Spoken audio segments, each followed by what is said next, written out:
Mike Reese with new Saluki Hall of Famer PJ Finigan. Welcome, sir. Welcome. Hall of Fame. What's that mean? You've had a lot of athletic achievements. What about this one? It's a huge honor for a place that I hold in a special place, and to be considered with this class and some of the other people that have been a part of Saluki baseball to be mentioned along them, it means a lot. 2005 for you stands, and for PJ Finigan stands for as an unbelievable season because you were all conference first team as a pitcher and as a shortstop. No Valley player has ever been first team at two positions. Did you feel at the time you were doing something special? I never really looked at it that way. I never really, I guess in the moment, thought that it was a special year, or even that I was in the running for Player of the Year, anything like that. I think I had so much going on that it was easy to stay focused on the season, who the next opponent was, all of that good stuff. And it never really came to to my thinking until some of my teammates started giving me a hard time late in the season that it might be a possibility. Good team too. Yes. Maybe the best team you played on, or maybe you consider four a better team. I would think that was the best team that I played on, definitely. I think we're probably a Grant Gerard injury away from winning 42, 44 games and probably getting into the NCAA tournament. Yeah. You were the Player of the Year that year. And if Mike Pelfrey's not at Wichita and wins 12 games and is the 9th pick in the first round of the draft, maybe you're the pitcher of the league, pitcher of the year in the league. That would have, if you would have told me that before the year, I would have told you were crazy. I always wondered if I was good enough to start, if I could do it and play shortstop. So I am pretty proud of the fact that we were the first SIU team to beat Wichita that year. Yeah. And that weekend is pretty special for me. You wanted to go to a school where you could play both positions, right? Yes. That was paramount. Yes. Talk to us about recruiting. That was a big part of it for me. I thought I could help in both ways. I knew I was better as a position player when I first was being recruited, and SIU was really the only one that gave it serious consideration to me being a pitcher. My pitching career really blossomed late in my high school career. And at that time, I just didn't know what I would end up being. And I'm really thankful that Cal and Hendu gave me the opportunity to do both. And if I didn't come here, I probably wouldn't have been drafted as a pitcher. Your load in 2004 and 2005, and I need the notes to remember this.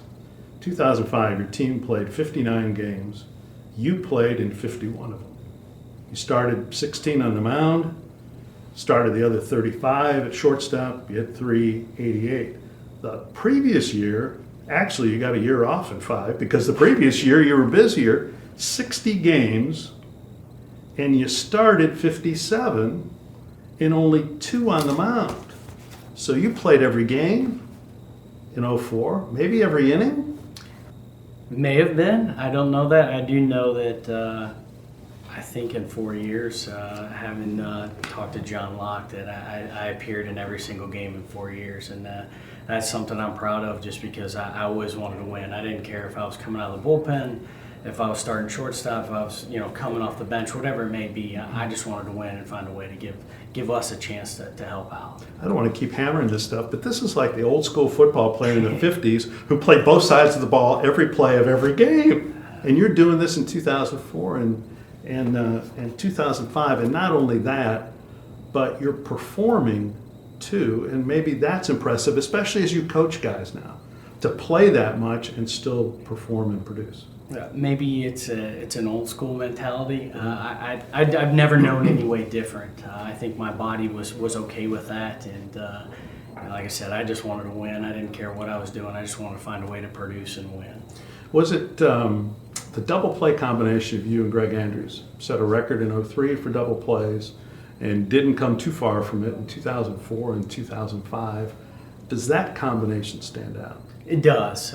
Greg and I come from very similar backgrounds from where we grew up, where we went to high school, and it was pretty obvious from day one that he and I got along very well, still remain close friends, and there was an enjoyment of the game. There was a level of communication that was unlike anything I've ever been a part of, and I think that that's where you see it the most is in the double plays.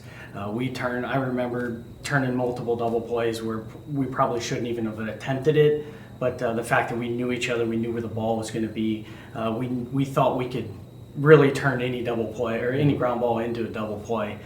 Certainly played a part in that, and Greg and that relationship is extremely special. I don't know that if your late coach ever said you were his favorite player, but I don't know how you wouldn't be. You knew him as a kid. You're both from Springfield, Illinois. He recruited you here. And then, toward the end of it, when he got really sick but was still coaching in 2000, in 2010, he brought you back as an assistant. He thought you could help make the program a little bit younger and really help with that. He would love this right now. Oh, definitely. I wish he was here to enjoy it. I wish he was here to celebrate. I owe so much of the reason why I'm here is him. I came to SIU because I believed in his vision.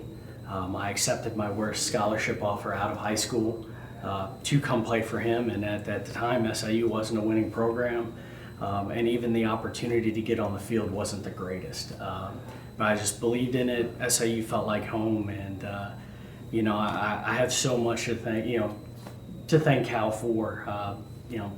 Pretty much everything I've done at SIU, he has been the driving force behind it.